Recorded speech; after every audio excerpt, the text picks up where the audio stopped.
go. Well, friends, welcome to the second annual Marty Cork Lecture. And we're delighted that you've joined us on this comfortable summer evening, online or here in person at the Epiphany Chapel. The Vancouver School of Theology is located on the traditional, ancestral, and unceded territory of the Musqueam people. We look to the day when reconciliation begun is reconciliation complete by the God who reconciles all things to himself in Jesus Christ. This lecture takes place through a legacy gift from Marty Cork, who is a delightful and faithful member of the Church of St. Andrew and St. Paul in Montreal. Marty was one of those saints of the church who faithfully supported and encouraged the leadership of the church through her quiet and generous ways.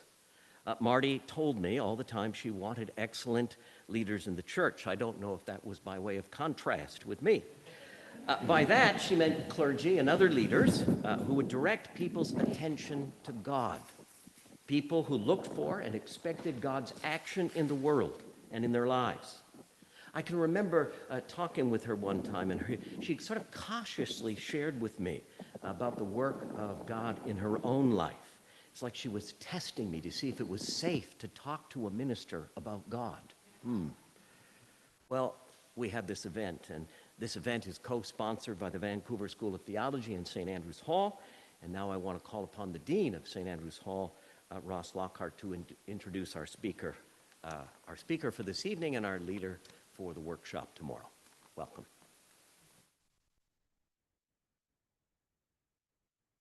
Thanks, Richard, so much. This is lovely. We're so glad you're here. We know we have a lot of friends joining us online as well, so thank you for coming out to participate in the lecture. We hope that you can come back for the workshop tomorrow. We're also looking forward to that as well. We are delighted to welcome Kate Ray Davis to the 2024 Cork Lecture. Kate describes herself, you have to be careful what you put on the internet because it lives forever. Kate describes herself as a writer, a speaker, and a cultural enthusiast. Is that still true? You can tell us in the lecture. Yeah, good. Kate says this: I'm at once a God lover and an ambivalent member of the Christian community. Many of us can identify with that.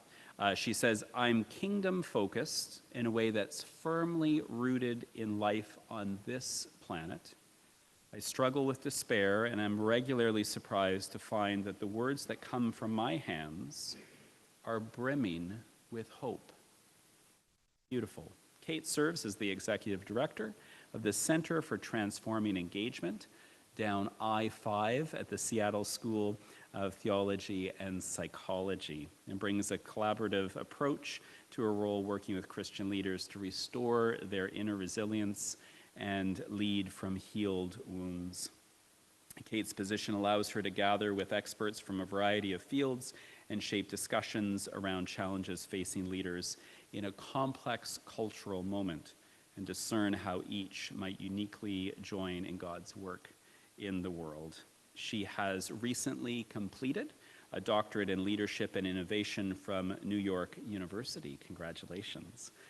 Friends, we're so pleased you're here in person and online. Will you join me in welcoming Kate as she shares with us a lecture focused on crisis as formation, resilience for ministry in changing times. Thank you. Thank you. It's good to be here. Good to see you all.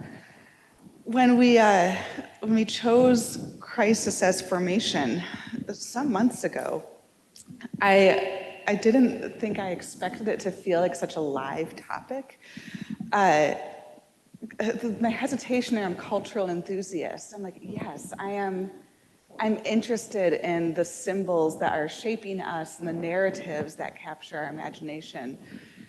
And I live in the United States, and right now culture means a lot of different things. And I'm like, am I enthusiastic about what's happening in culture? Crisis as formation. So it feels very alive on that level. I also didn't know I would be in my own formational experience of crisis. I have been on a leave from my work, which I usually in companies say, I call it a sabbatical. It's a burnout leave. It's me figuring out, is it possible for me to keep doing the work I've been doing without it wounding myself. And I share that with you all because if we're talking about crisis as formation, I've been working with this content for years. I've been studying resilience in ministry since 2017. That work changed drastically when COVID hit in 2020. And the crisis piece started getting louder and louder, the contextual piece getting louder and louder. And we've been studying it. It's different to be living it and to be feeling what's helpful and what's less helpful, and to be feeling the work that my team has been doing on crisis and resilience. So all that to say, this is more live than I anticipated. So if you came here with expectations of an expert and a rescuer and a hero who's going to tell you the answer to resilience, I'm not that, but I am a good person to have a conversation with and to journey together with. And so I hope that our next hour here and then our few hours tomorrow is a space that we are journeying together and learning together. Something that I always start these talks with is just the statement, you are already resilient. You don't need something to become resilient. You don't have to do a certain level of physical health or spiritual practices, hours of prayer a day to become resilient. You are already resilient. You wouldn't have made it here if you aren't. I've been telling myself this a lot the last couple months, and reminding myself of all the things in my life that I have already survived and thrived from and grown from. I'm getting ahead of myself, but we'll come back to the growing from the crisis shortly. But I want you to know the same thing about yourself. You already have resilient tools. You might be feeling yourself arguing with me in your head, which might mean that maybe you've hit the end of the usefulness of some of your tools. Might be looking for new tools, might be looking for reminders of other tools that you have available to you. So my job tonight here is to give you a framework to notice the tools that you do have, notice the resilience that you do have, and give you other ways to access those parts of yourself that I know are there. So tonight we'll talk a bit about types of resilience, the narrative shape of resilience. If that is a nonsense sentence, we'll get there soon. And we'll overview some supports to get through a crisis and growing as a result of a crisis. But I want this to be conversational. I don't love the sound of my own voice that much, so I'm hoping that you all help shape this with me and tell me what you're interested in and looking for. So to the point of getting your voices in the room, if you think of one word for how you feel right now, how are you feeling right now? And just share that one word. If you're with us online, drop it in the chat. How are you feeling as you've come into the space tonight?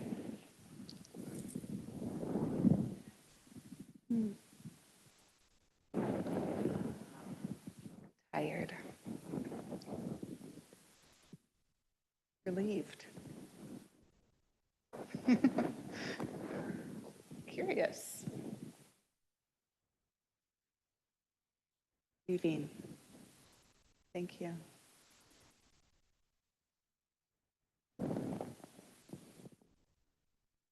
Pleased. Good. Good. Oh, good. Victoria Carey's exhausted, weary but hopeful. That'll preach. That's weary but hopeful. Yes. So, okay. Most of us, at some point in our history, had some kind of literature course where we learned the shape of a narrative, and it usually looks something like there's an introduction, and then there's some tension building, there's some problem that's introduced, and then the tension builds more, and then there's some climactic moment, and then just a little bit of a wrap-up period. And this is the shape of a narrative as we've been taught it, which I find so disheartening. if I think that this is what a story looks like, and then I think about the story that God is writing with my life, I'm like, oh, either God messed up or I messed up real bad, because it does not feel like I'm climbing a mountaintop towards some great moment of enlightenment or success or whatever it is we want to put on top of this. It actually often feels a lot more like I'm struggling, and then maybe I can do this, and then, oh, hey, I ended up somewhere I didn't expect that I would. So that's the arc I want to talk about. It's almost the like reverse arc. Is this gonna, oh no, are we stuck with, it's here now, it's just gonna be here. I can't help myself from trying, it's fine. That's the arc we're gonna deal with. So if we, I'm just gonna use this spot. If we start with our ministry, our life, it's going along. We found some kind of role that is good and meaningful, and we wanna do a good job. We're doing that. And then something happens. That can be any number of things. That can be, sometimes it's a moment, it's a diagnosis, it's a death. Sometimes it is a many months of things. It is, I mean, I'll use my own story. One of my staff, I have a very small team, and only 3 of us are full-time. And one of my full-time people went on leave for 4 months. And then she quit her second day back. All of this while I was also researching and writing and defending my doctoral dissertation. So I'm doing 2 full-time jobs and a doctorate. So my mess was about an 8-month window. So sometimes it's even just the wear and tear of the thing that we set out to do. Some kind of crisis. Generally, there's just a few responses to that. The first, and there are different types of resilience. These aren't always bad responses or always good responses. The first one is what I think of as like perseverance or persistence, like just keep going, just keep on keeping on. We might think of this as toughness, which is often how we think of resilience. Is either you're super tough, like you have a shell like a walnut, or you're not very tough, you have a shell like an egg. I have sometimes taught this where I give people a walnut and an egg and tell them to squeeze, and I thought I wouldn't do that to your newly renovated, beautiful chapel. But it's fun, it's very messy. We all think we want to be the walnut. We think we want us to be able to like hit the crisis and power through and keep on going. The problem with toughness is it works until it doesn't. At some point, with enough pressure applied, both the egg and the walnut are going to break. And I'll be honest, this was me for a lot of that 8-month window, was just me thinking, I just need to get to this milestone. I just need to get to this date. I just need to get to, once I defend I just kept pushing out the timeline, neglecting all of the warning flags that were coming up for myself. So toughness, it has a place. It can become a problem in a very real physical way if we don't use it as if we live there too long. I'll say it that way. Another response people have is elasticity.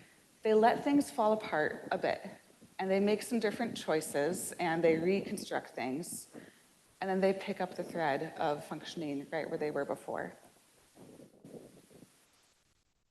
I used the tennis ball image on the slides. I tried to find an image of a tennis ball at the hit point because they flatten quite a bit. But all the images of them at that point look fake because they're so flat. So I gave you the sketch version instead. But it's the withstand pressure and then return to exactly what you were before. I think this is also a really common definition of resilience, especially used in a corporate way. Oh yeah, hit your point, but then go back to exactly what things were before. Go back to your same tasks, your same role. Unspoken is until that happens again, and then again, and then again. Slides are going away, it's okay. So elasticity, is another way to think about resilience. How we want to define resilience. And this is where I do kind of stake my, this is the best way, is what the psychologists call post-traumatic growth. It's you're going along, you hit your crisis point, everything falls apart, and you let it fall apart. You go with the falling apartness in such a way that you don't follow the same trajectory as you rebuild to something different. And you become a different person than you were right here.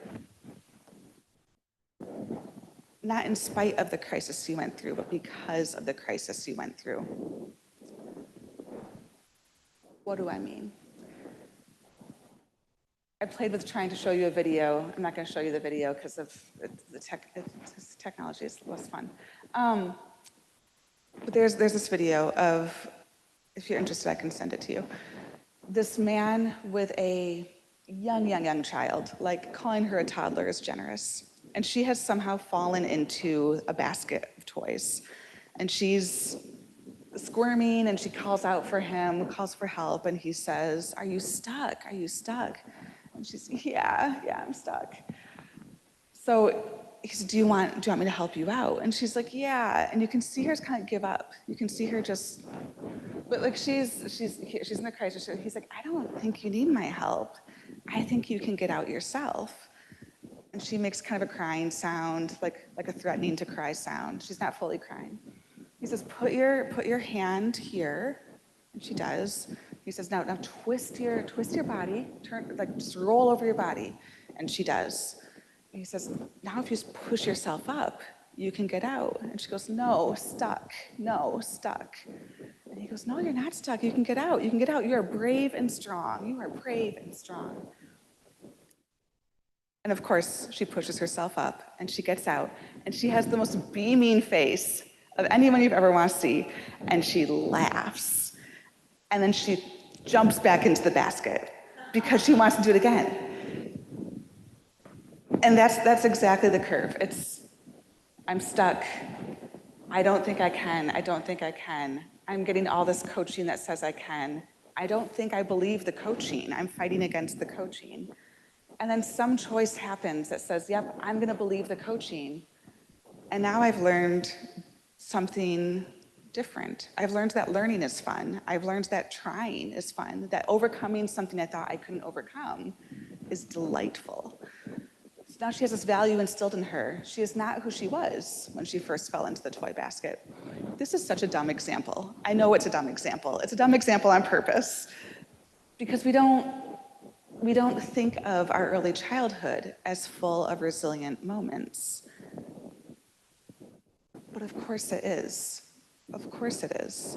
Our figuring out how to put a shirt on for the first time, how to feed ourselves, how to drink a glass of water without spilling it down the front of our shirts, which I'm like 90% successful at doing. I think I did okay at dinner tonight. Those are all moments of, I didn't think I could do it, I made a mess of it, and then I did it.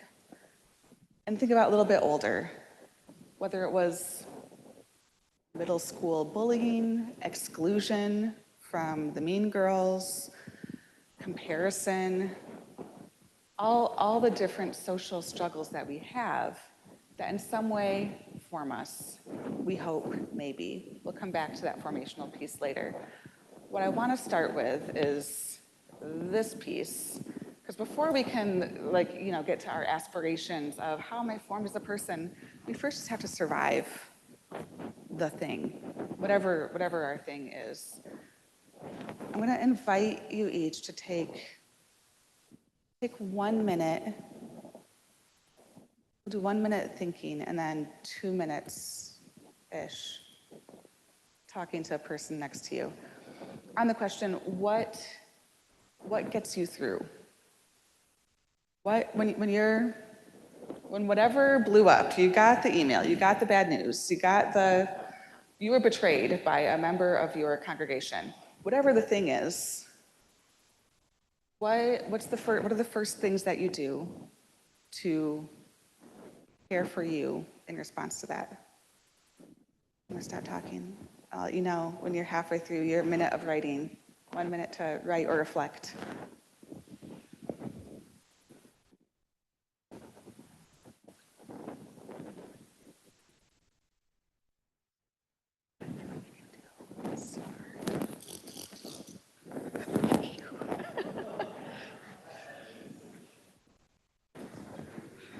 This is how you can tell I'm not trained.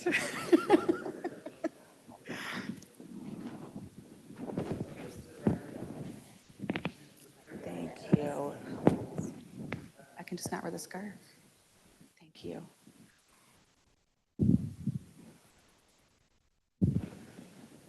Okay, 20 more seconds to reflect on, and then if you want to start talking, you can start talking. I'm not going to say, I just want to give the introverts time.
If you've got 3 people, it's time to rotate a person.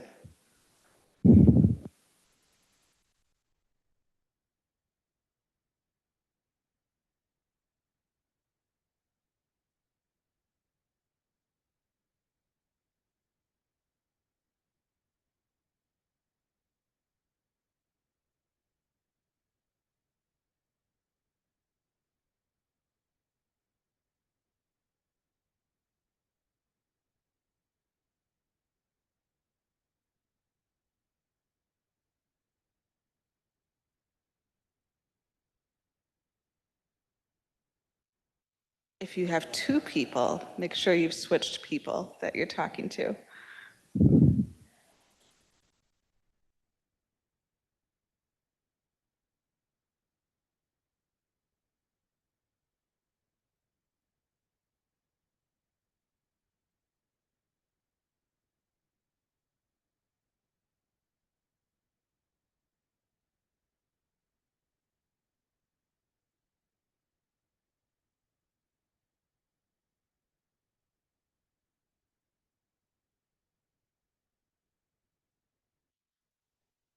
And if you have 3 people, you should be on your last person sharing.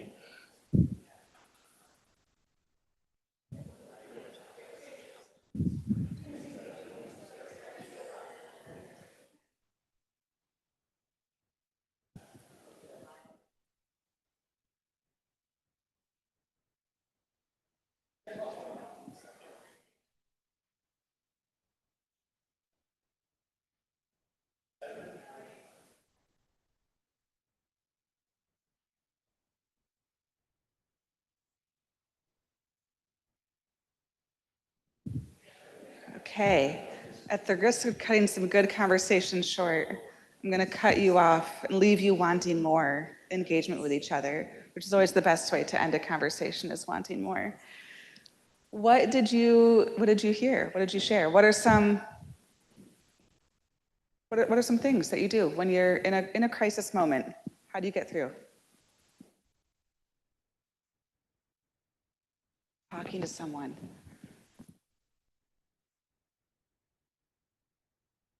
What else? Sorry? Prayer. Thank you. Nap. Oh, I love that.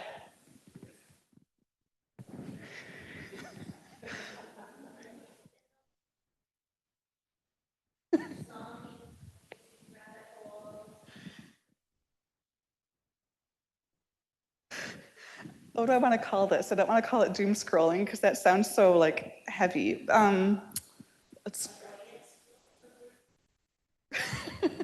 it's like distraction, screen distraction.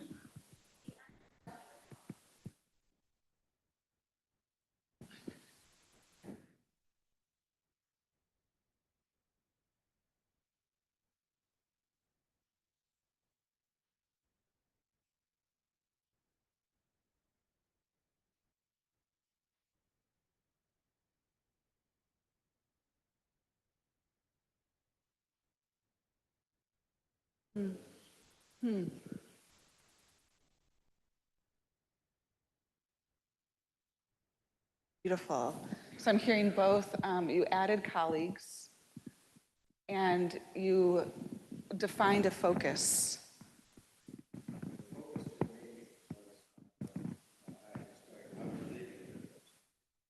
Yeah.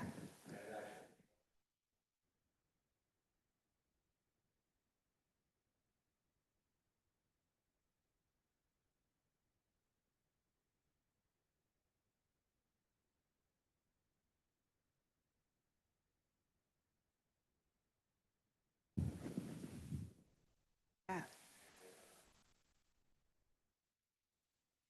Yeah.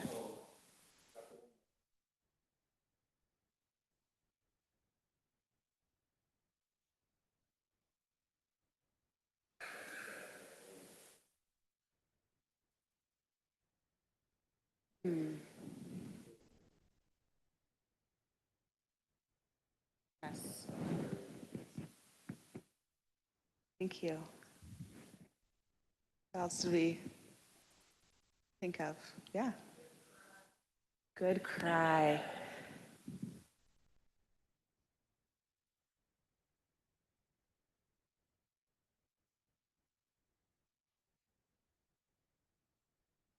Cried. I'm going to put exercise as a kind of catch-all for the walking, running, swimming, kayaking, stand-up paddleboarding.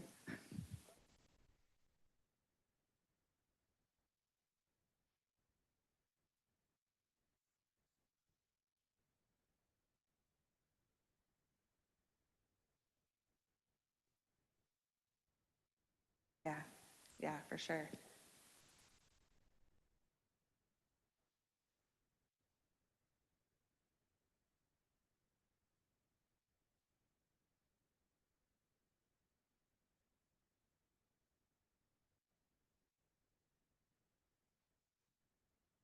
Fun.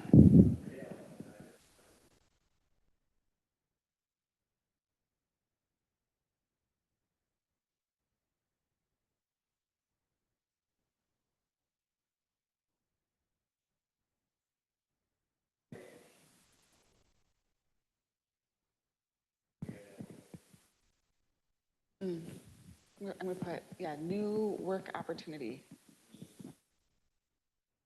Okay. Yeah, but still a way we get through. Yeah. Anything on your heart that's burning that you want on the board before I do the next thing?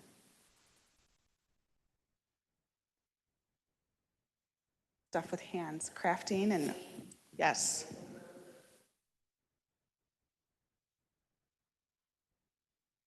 Don't make me write hand stuff on this board. It will say tactile crafts.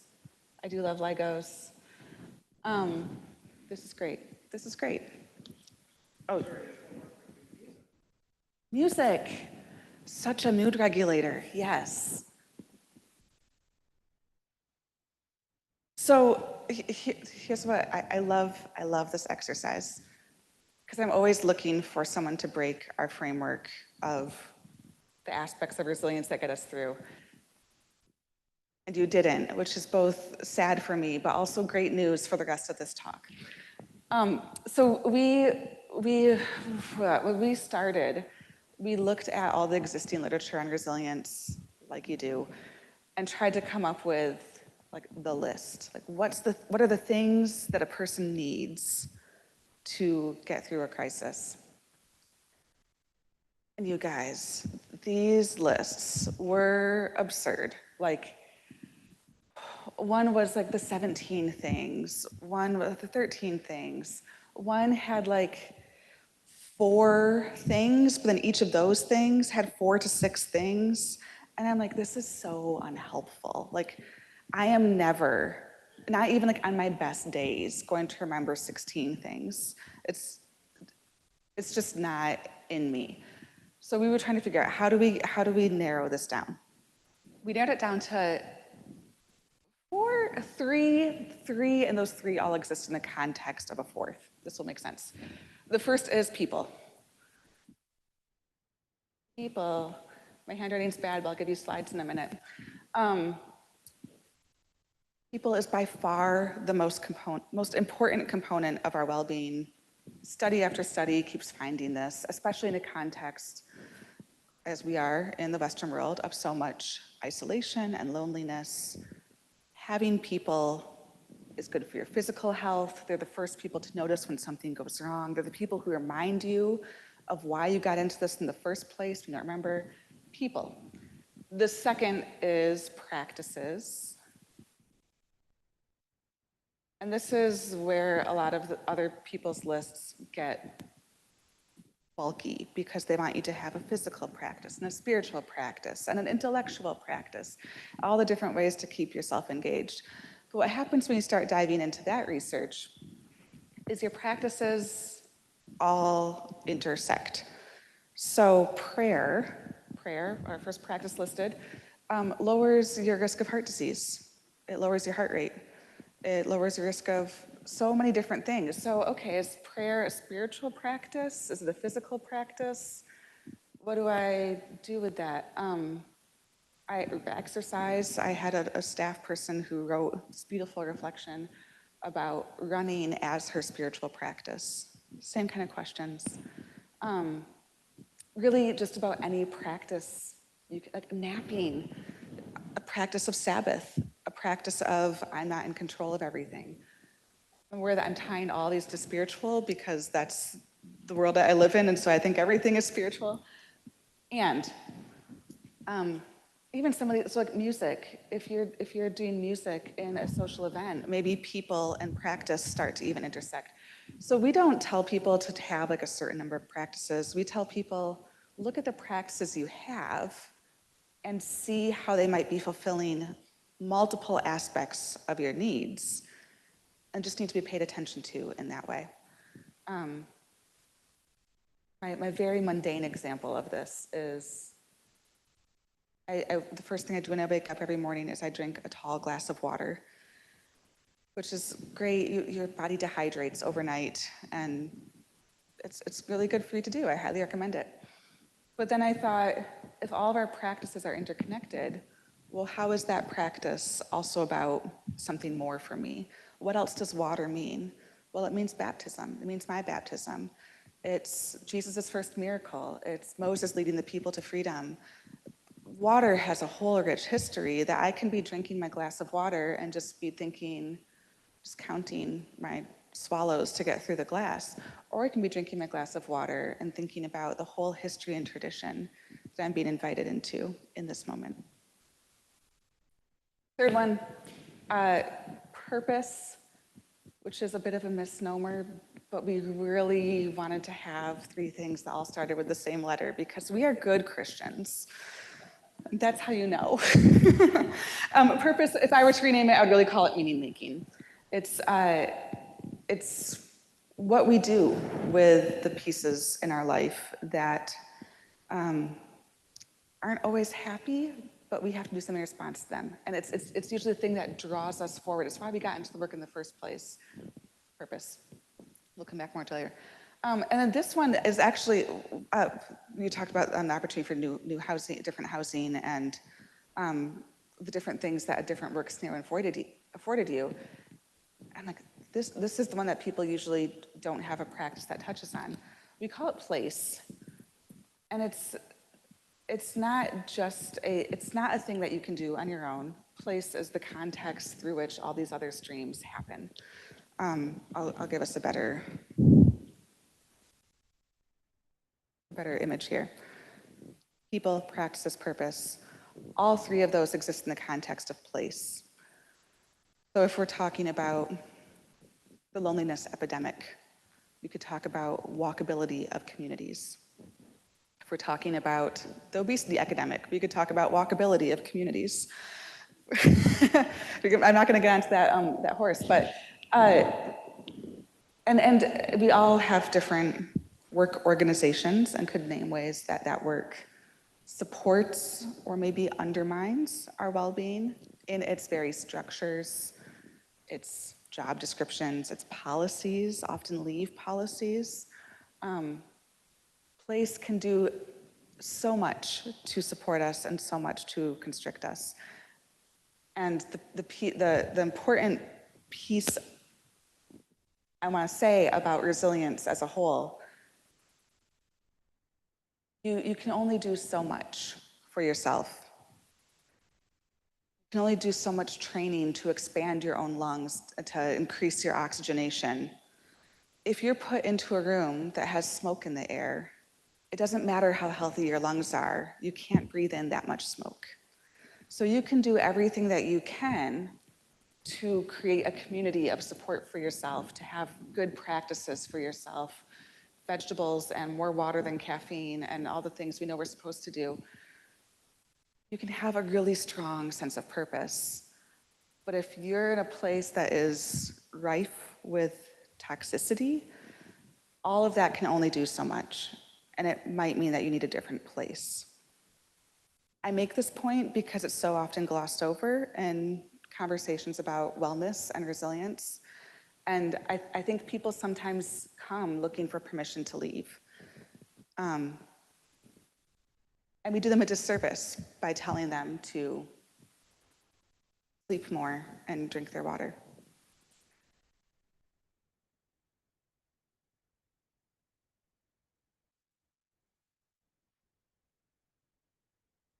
How much I want to, I'm like watching time. And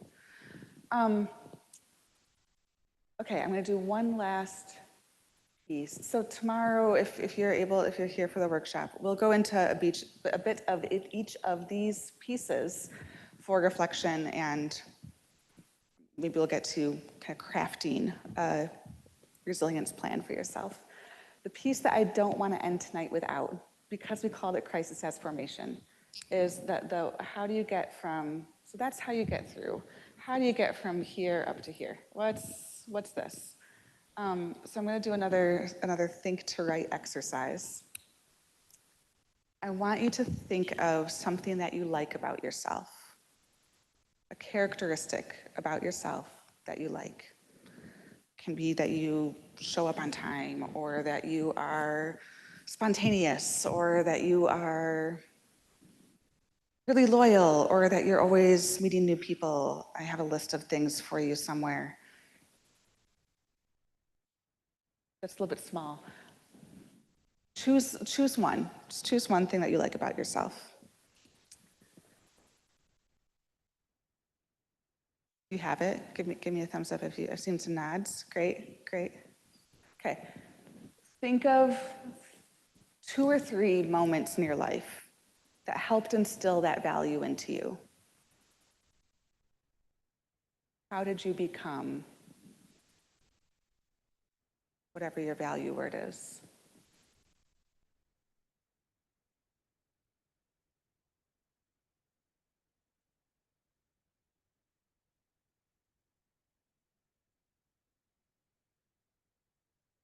I'll share as a my old go-to example was I'm like always on time. Like I will be so early to be on time. And I will be where I follow through. Like I'm very committed to following through on my commitments, which is largely because I was having like a horrible, no good, very bad day. And a friend spent the day with me, and at one point during the day, she kind of like accidentally dropped, like, oh, I'm so glad I'm doing this, instead of, and then she stopped. I'm like, instead of what? And she said, well, right after you called, this other person called and offered me tickets to join them to this super cool concert in a super cool botanical garden, but I'd already said yes to this, so I stuck through with this. And I was like, that was dumb of you. You should have gone and done the way more fun thing than come and cry with me all day. And she's like, no, because we had this. And she's like, I always do the thing that I say yes to first. And I was like, I feel so cared for by this policy, and I adopted it immediately and became the person who does that. It's a great story, and that ends nicely. I think the value I'm working on right now is vulnerability. I think in this experience, I hit such a wall. I'll tell you all, as I live into vulnerability, I hit a point where like, I couldn't not I couldn't control my emotions anymore because my burnout was such that I had no hormones to regulate my emotions. Your body can't make stress hormones and emotion regulating hormones at the same time, and will always choose the stress hormones. So I was going to meetings and breaking down crying in the meetings with my colleagues who I want to view me professionally, because I'm already weird in the room for so many reasons. I had to start getting really honest about what was happening in me and in my body. And I think it's right now too, I need to start being honest about where I am. So I hope I'm getting better at vulnerability and risk taking as a result of what I'm going through, which is aspirational. I share all that to you. Turn to your neighbors again, share a story of the value that you chose and how you got there. And I'll give you, we're going to be a little bit over. I'll give you another 3 minutes. There's groups of 3. I'm going to give you 5 minutes.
If you're a group of 3, make sure you've rotated.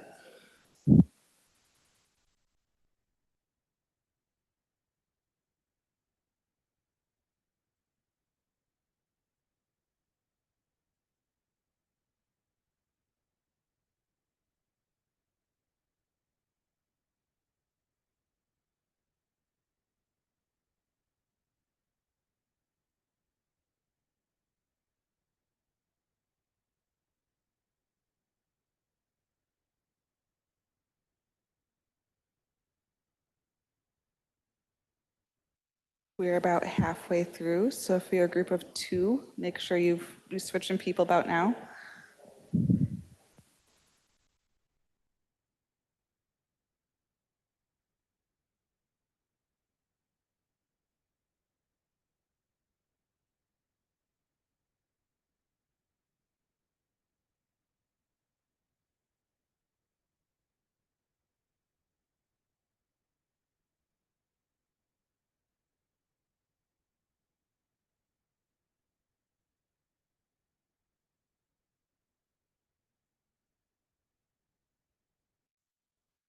And if you're a group of 3, make sure you're getting to your last person, your third person.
Okay, I'm going to pull us back again at the risk of cutting us short, but for the sake of time.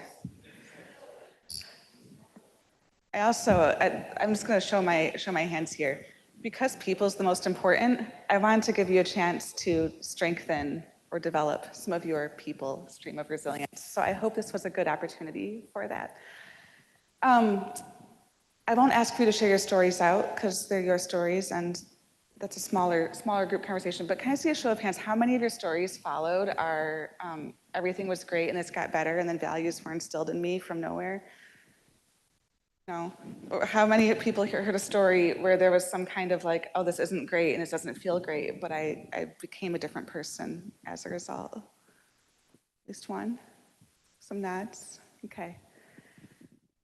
When we say crisis as formation, it sounds really like radical, and we'll talk like leadership crucibles. My boss loves the word crucible.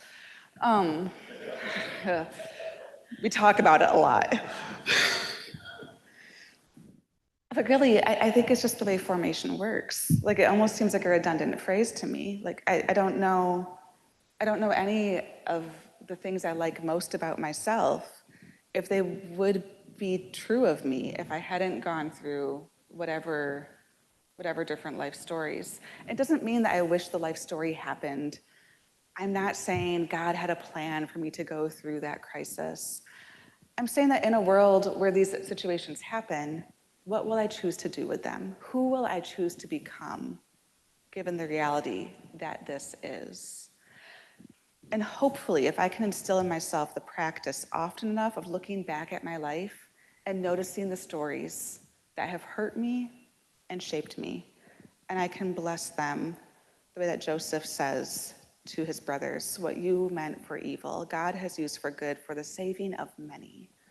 Not just for the saving of me, but for the saving of an entire community of people because I have been formed by a certain harm. What I hope happens to me, if I can narrate that, if I can see that in my own life enough, if I can see that in the world enough, that next time when I'm coasting along and I hit one of these, I'm able to anticipate that I am absolutely going to end up a better, more wholehearted, more authentic, more Christ-like person because of it. In psychology, we call that tragic optimism, which I love because it makes it sound like our optimism is tragic, but it's actually our optimism about entering into a tragedy. So for the sake of time, will leave us there. And I do see a hand. Yeah.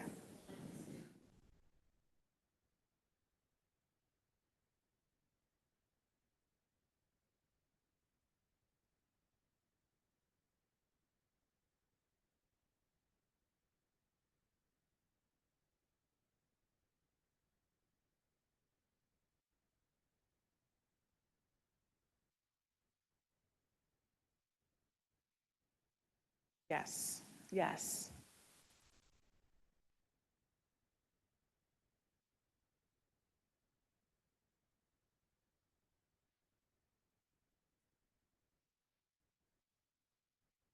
Is it?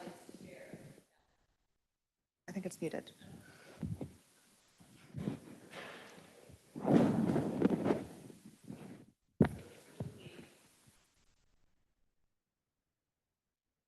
Is it working for the people on the Zoom?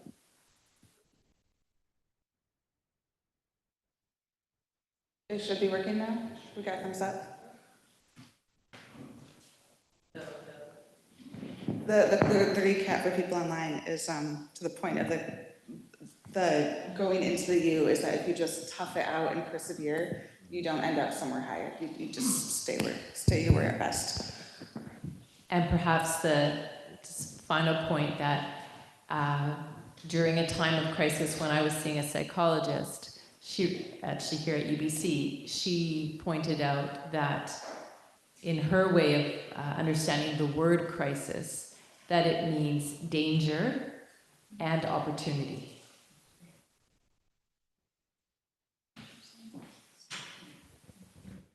I like to remind us that Jesus. Use this one now. I'll use this one. When Jesus resurrects, he doesn't resurrect whole. Like he still has the wounds. Like the first thing he does is he says, "Peace to you," and then shows the wounds. Like very little preamble. So this also doesn't go away when we become healed. It's all it's part of us, and God can love us even with our wounds. How do you want to do Q&A? How do you want to? Sure.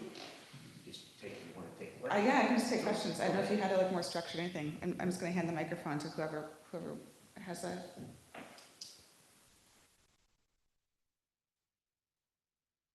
a thorough job.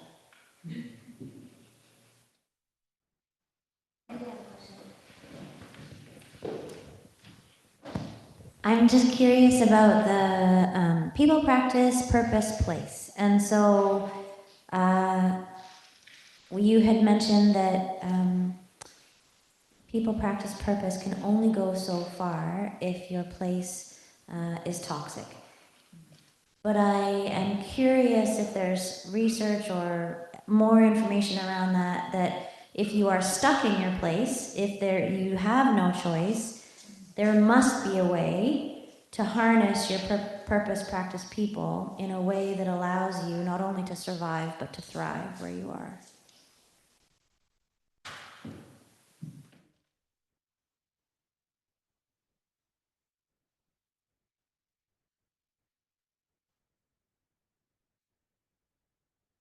It's a hard question because people will surprise you with their stuckness, like in a forced situation like that, like where you're for real stuck. I think people do find a way forward. I think it ends up looking a lot more like toughness. I think it ends up looking a lot more like you don't have space to process. You just have to keep going through the next crisis and through the next crisis.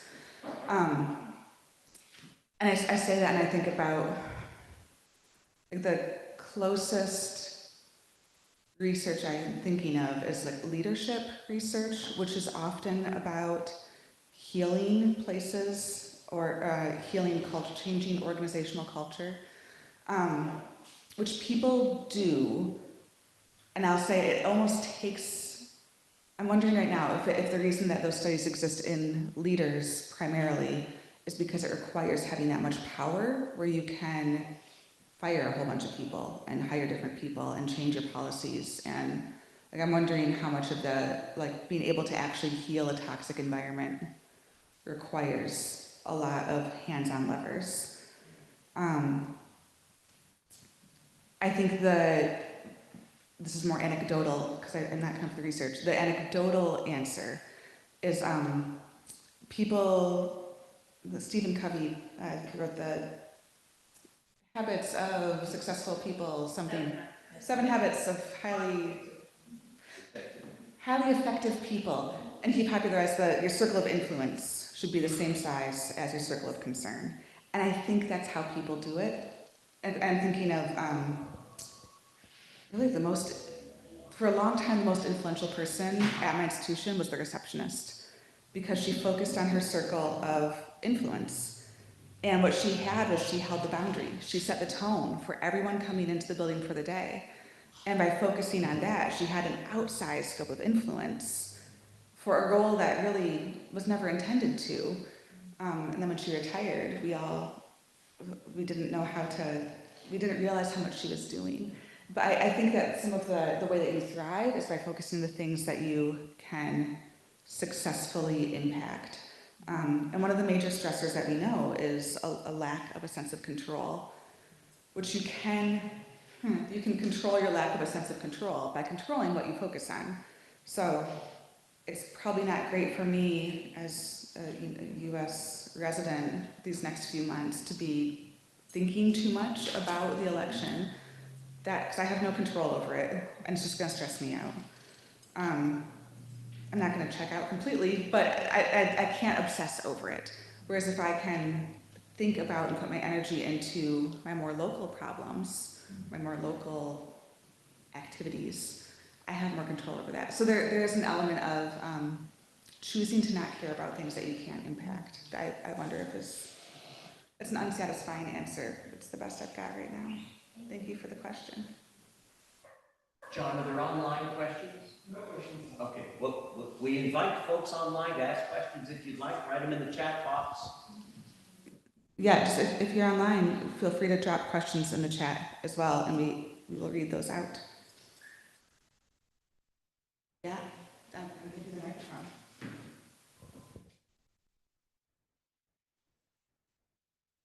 Can you share any experience or knowledge you have about what's happening in schools of theology, what's happening in the fields,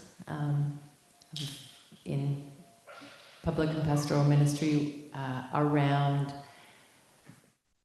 building knowledge, best practices, best context for what you're talking about?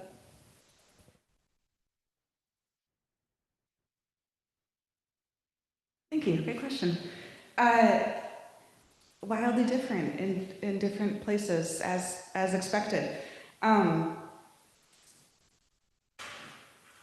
say it's especially hard doing it in some seminary contexts. Is students, especially if they're full-time students, and they're not also doing a ministry at the same time, they don't feel the need for it. So it's really hard to teach something that's purely abstract. It'd be the same problems when we try to teach like polity, like Robert's rules for a meeting.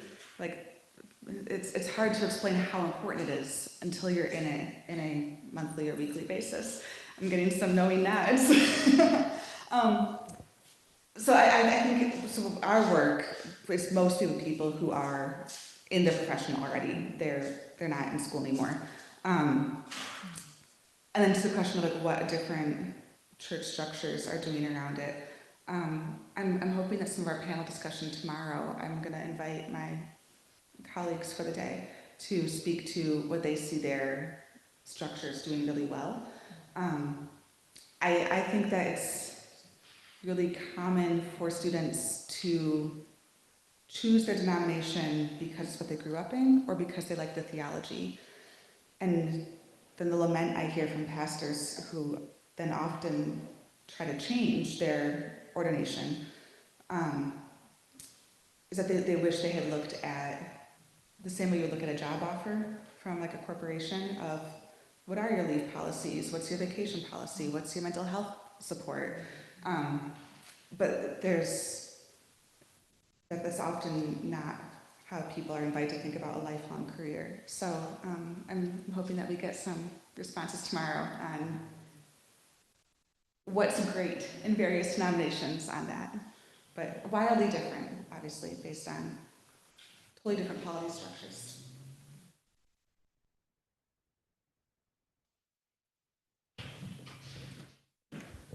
Dr. Davis, thank you so much. It's really nice to see the magic, but it's nice, yeah.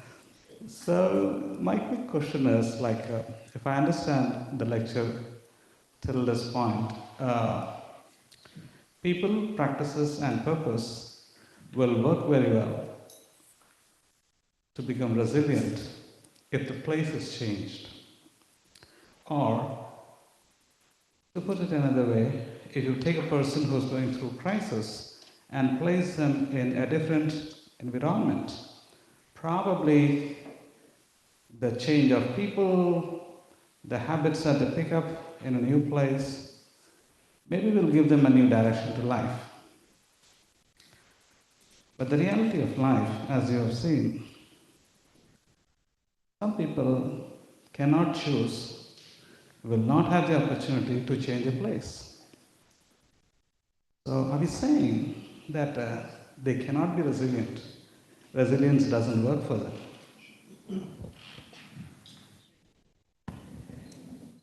It's a good point of clarification. I think changing place is often a last resort. I think, so if your place is healthy enough, and that threshold is different for different people. To use the like lung capacity metaphor, some of us have like Michael Phelps lungs, and we can just breathe in massive amounts of oxygen and be okay with whatever toxins are in there. Others of us might have a lower threshold. So there's some like self-knowledge and knowing how much of your place What I'm saying for resilience is, as long as your place is healthy enough and you can be in it enough, these are the three things that you need to have, and so you will have resilience. My hope in giving the framework is that as people hit a crisis, they think, oh, where are my people? What are my practices? What is my purpose?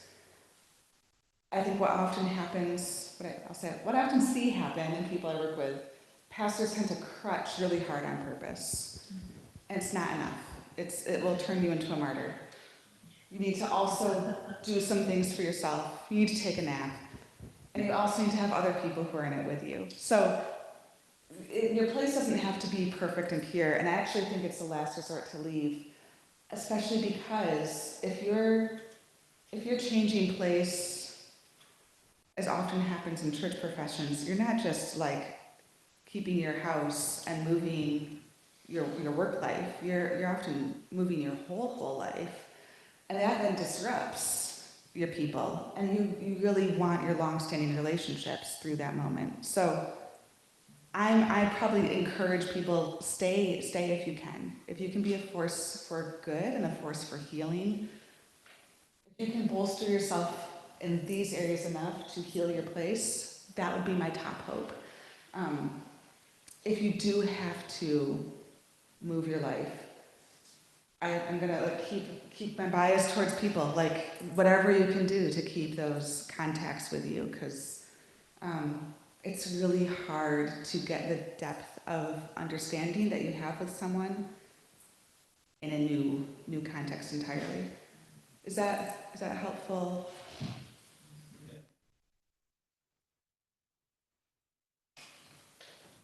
Well, thank you.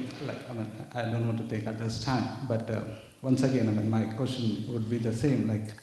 Some of us will be privileged to change places, to have mentors, to have people to coach, but there would be many who would not. But they are also still resilient because, in a different way. They might not be completely the success stories, but they are resilient. So there's a bottom line which hits, and then they realize, no, this doesn't work. So people don't give up. They will try something or the other. So sometimes a place definitely changes, helps, and sometimes a place may get things worse. So, and then they become more bitter, more resentful, and then they start spreading that bitterness as gospel. So I think we got to be a little careful on saying place can always be a beneficial thing. It might not. Yeah, that's my point. Yeah, thank you.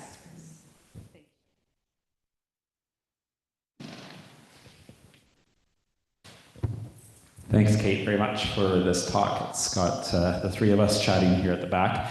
I'm wondering what you would say. It sounds like place you're describing as kind of the challenge that you need to change place potentially and so forth. But what happens if the crisis comes specifically in people or in practices or in purpose? So the crisis is with people. Someone who's close to you has betrayed you, practices smoking, and then all of a sudden you have lung cancer. Or the purpose is, so often in ministry we meet with people for whom, say at retirement, they now wrestle with what is my purpose? What happens when one of those three that should be supporting you is actually the location of crisis?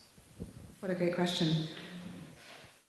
I don't want to, but I also kind of want to plug. The center that I work for has a year-long program to guide people through resilience that guides through each of these. And we also have online courses if there's one that if you're having peace with one particularly. So I have whole workbooks of things you can do in each of those. I won't take 6 hours tonight and dump all those on you, but they do exist. If you're interested, talk to me, I'll give you our website. And I think that's actually most common. That's most common. If you're in leadership, you're working with leadership is by definition working with people. Ministry is leadership. And most of us aren't explicitly trained in leadership before we're put into a congregation. So you're gonna have betrayal, you're gonna have being the only person in your role in a place. I think my hoping that what you leave tonight with the overarching frame is that you know, okay, I'm having trouble in one of these. What can I bolster in the other two as I try to fix the one? So that the three-legged stool, you don't fall down because one crumbles and you're just looking at the one and so then you forget to do the other. Was that your question, or was the question what happens when it's all three that? Boy, if it's all three, you're really in trouble. Yeah, no, it was just more kind of when crisis is located in one of those sections that should actually be your go-to. Yeah. We have a great workbook for practices, particularly that guides through a self-assessment plan. We have a good online course for purpose. Honestly, people is the hardest one. It's the pace of relationship is always going to be at the pace of trust. It's slow. And there's coping that we can do, and we have worksheets for that and frames at least for that. But yeah, they're all their own streams to bolster.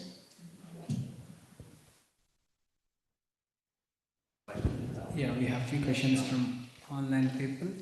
Question from Natika. In my experience, I have witnessed people cycling through this arc over and over again, sometimes due to systematic issues and other times because they think they have healed.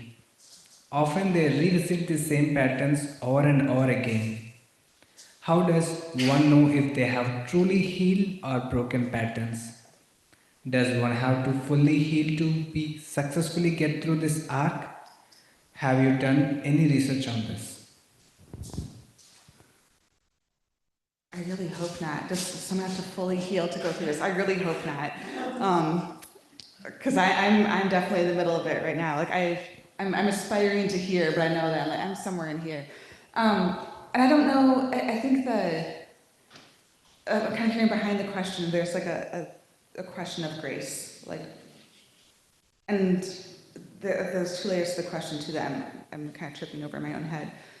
One is like, do I have to be fully healed? Do I have to be okay? And that's when I'm like, that's you and God question. That's a where do you give grace for yourself question. The other is how do I know about other people? That's a much harder question, and I almost want to say that's a therapy question. That's especially depending on the level of relationship. I want to like refer out that question. Were there other questions from the online folk? Question from Yoanne. Suggestions or strengthening resilience for leaders facing constant intergenerational trauma and indigenous communities in crisis. Wait, say it again. Resilience for Indigenous communities in crisis. Yeah. This is something I don't know a whole lot about. I'm just starting to work with some congregations that are mostly Indigenous, so this is a learning curve for me. One thing that we do talk about in place is that our heritage can be both a source of stress as it relates to the wider dominant culture, and also a source of strength, that what we get from our ancestors' values, their lives, their resilience. Resilience is also passed on epigenetically. So I'm of the the genetic group that must have survived famine really well, because my body is like, you are always ready for famine. You are going to keep extra weight on you. And as much as I might hate that in our current context in women's bodies, I'm also like, hey, like my ancestors survived and they passed on the survival skills that they knew the best they could to me. And so I can bless my body when I'm not also beating myself up about it. In good moments, I can bless my body as a manifestation of all my ancestors survived and passed on to me as best they knew how. And I think there's something similarly true at a collective level, that our culture is a way that the people who came before us learned how to survive. And I think a lot of ministry leadership is learning how to narrate those tools as loving survival tools from the people who came before us. and to heal the ones that aren't. Or the ones that are a defense against a threat that's no longer a threat. So there's always both, and I'll say I won't try to speak specifically to Indigenous communities because I'll be honest, I don't know enough to. Although I'd love to learn more if someone wants to have a conversation.